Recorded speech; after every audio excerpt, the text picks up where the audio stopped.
Exam IMP GK GS question. प्रश्न पहिला, मुंबईतील मेट्रो रेल्वेला कोणत्या देशाचे सहकार्य मिळाले आहे?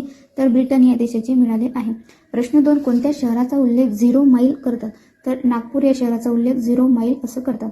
प्रश्न 3, भारतातील सर्वाधिक लांबीची पश्चिम वाहिनी नदी कोणती आहे? तर नर्मदा, जी 1315 किलोमीटर एवढी पसरलेली आहे.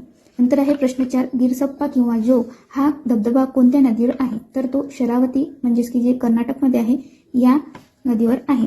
प्रश्न 5, अपक्ष म्हणून निवडून आलेले भारताचे एकमेव राष्ट्रपती कोण?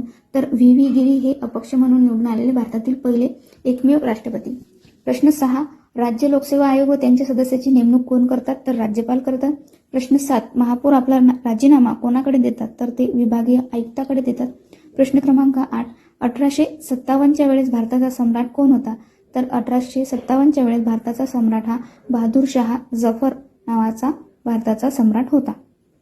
हे होते ऑल एक्झामचे प्रश्न जे तुम्हाला कोणत्याही एक्झामसाठी उपयोगात पडतील GK GS या सिलेबससाठी. जर तुम्हाला व्हिडिओ आवडला असेल तर व्हिडिओला लाईक, शेअर, सबस्क्राईब करायला विसरू नका. धन्यवाद.